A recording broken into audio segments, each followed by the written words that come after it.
দেশনেত্রী বেগম খালেদা জিয়ার বেঁচে নাই। ইন্না লিল্লাহি ওয়া ইন্না ইলাইহি রাজিউন। জনগণ তার জন্য দোয়া করবে। সারা দেশের মসজিদ মাদ্রাসা থেকে তার জন্য দোয়া করা হচ্ছে।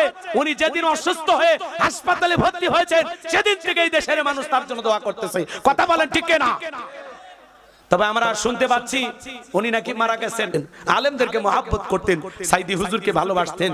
উনি ছিলেন ডানপন্থী রাজনীতিবিদ।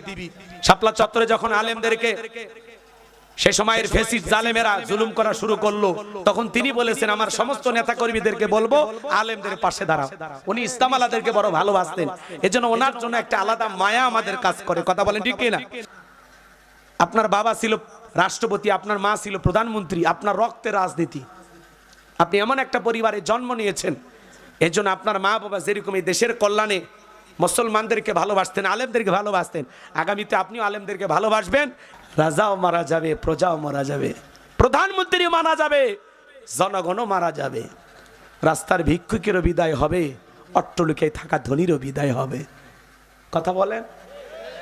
আর সবার জন্য একই কবর, একই বিছানা, একই কাপড়, কাপড়ের রং আলাদা নাই। কথা বলেন? কথা বলেন নাকি আপনাদের এলাকার একটা নারী মারা গেলেও যেই 5 টুকরা কাপড়, বেগম খালেদা জিয়া যদি মারা যায় তার জন্য 5টা কাপড়, শেখ হাসিনা মারা গেলেও 5টা কাপড়, স্পিকার শিরিন শারমিন মারা গেলেও 5টা কাপড়, আমার বউ মারা গেলেও কথা কম নাকি প্রধানমন্ত্রী দেখে কাপড় আরো বেশি দিবে? আমি মারা গেলেও যেই কাপড়, আপনি মারা গেলেও ওই কাপড়। এই সাদা 3 টুকরো কাপড় পরে সবাইকে বিদায় নিতে হবে। এই দুনিয়া থাকার জায়গা না।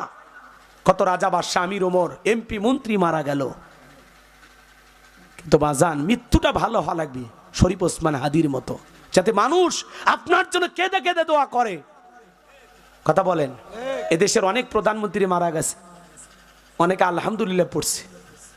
আবার এমনও প্রধানমন্ত্রী মারা গেছে, শহীদ প্রেসিডেন্ট জিয়াউর রহমান, যার জানাজা আজও ইতিহাস হয়ে আছে। কথা বলে ঠিক কিনা? ওনার ম্যাডাম বিদায় নিলেও এ দেশে সবচেয়ে বড় জানাজা হবে। কথা বলে? তো এতে কথাই আছে, এমন জীবন করিও গঠন, মরিলে হাসিবে তুমি, কাঁদিবে ভুবন। এ দুনিয়া থাকার জায়গা না। যুবক, আজকে রং তামাশায় মেতে আসো। এখন চামড়া টাইট করতেছে, আল্লাহর সাথে ফাইট। যখন হবে চামড়া ঢিল, তখন দিবে আল্লাহর সাথে মিল। তোর ঢিল চামড়া নিয়ে আল্লাহ কি করবে? কথা কন? তোর এই দুর্বল শরীরটা আল্লাহ কি করবে? এমনি বয়স্ক ভাতা ওয়াজিব, তোরে দিয়ে কি হবে?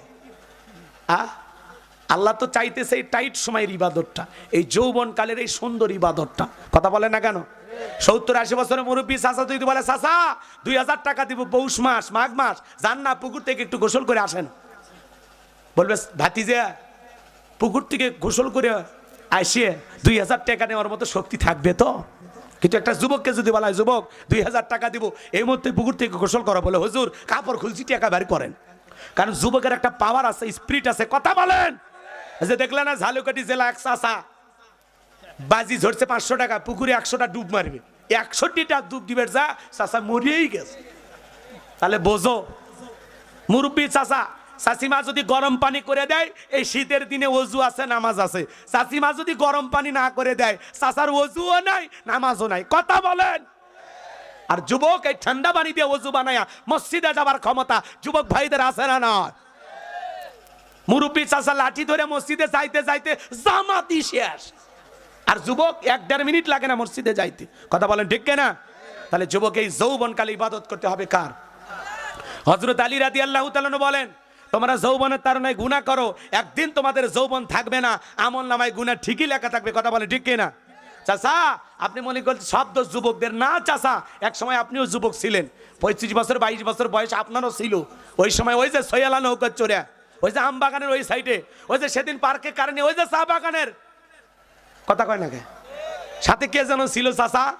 হ্যাঁ, ওই দিনের ভিডিও ফেরেশতাদের কাছে এখনো আছে। কথা কয় না? কথা কয় না? যুবক কারে নিয়ে পার্কে হাত ধরে বসেছিল, কথা কয় না কে? কার পিছনে গোলাপ ফুল নিয়ে ঘুরছো? 14ই ফেব্রুয়ারি কারে ভালোবাসার প্রস্তাব দিয়েছো? বৈশাখের দিনে কার ওন্না ধরে টান দিয়েছো? পৃথিবীর কেউ না দেখলে একজন দেখেছেন, তিনি কে? ওই ভিডিও ফেরেশতাদের কাছে আছে। রাত 2টা কার জানালায় গিয়ে গল্প করলি? কথা কয়? হ্যাঁ, কারে যেন রাতের বেলা মিস কল দিয়ে ভিডিও কলে কথা বলো, কথা কয় না কেন? আছে না নাই, আছে না নাই? হে যুবক, এই যৌবনকালে গুনাহ করা যাবে না। শয়তান ধোঁকা দিয়ে চাইবে গুনাহ করায় নিতে, কিন্তু নিজের নফসকে বলতে হবে না যে জায়গায় দাঁড়িয়ে গুনাহ করতেছো পৃথিবীর কেউ না দেখলে একজন দেখতেছেন, তিনি কে? ইন্নাল্লাহা লাতীফুন খবীর।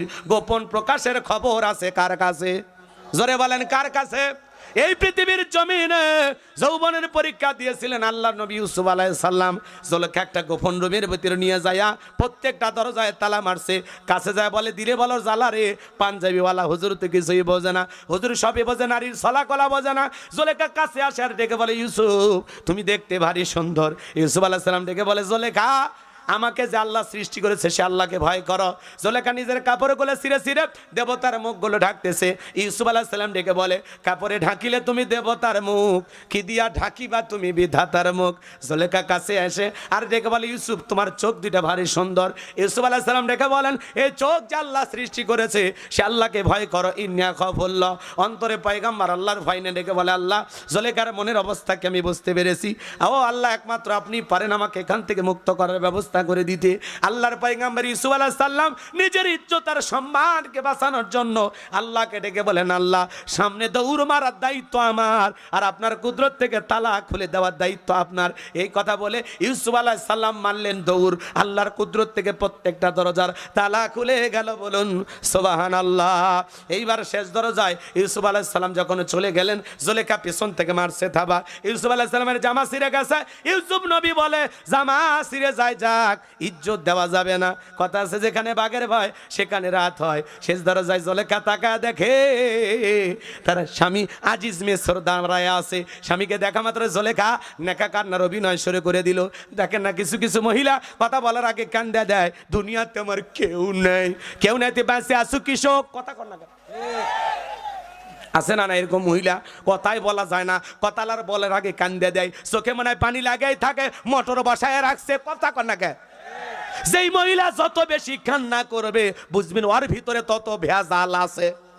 চোখত পানি লাগাই থাকে, চাচা কান্দে মামলা জিততে চায়, কান্দে এমন কথা বলে মনে হয় কিচ্ছু বোঝে না, নিষ্পাপ নিষ্কলঙ্ক জান্নাতি নারী।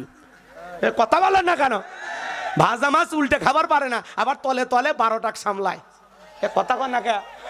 এরকম মহিলা আছে না? না, যেই মহিলা কথায় কথায় কান্দে, যার বউ বেশি কান্দে না, ধমক দিয়ে বলবে, চুপ, কাঁদবি না। ঘটনা কি হয়েছে খুইলা ক।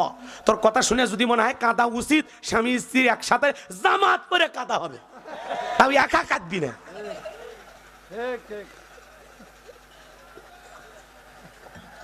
বউকে বলবে, সব কাঁদা তুই একাই কাঁদিস না, আমারও কিছু কাঁদতে দে। কথা হ্যাঁ, কিছু কিছু মহিলা, হ্যাঁ চাচা, হ্যাঁ চাচা এবার সেই খুশি করছে, জাগ দিচ্ছে। চাচা মহিলাদের ওয়াশরুম বেড চাচ্ছে। মহিলা মা বোন যারা বসে আছেন, মা 4টে আমলে আপনাদের 8টা জান্নাতের দরজা খোলা।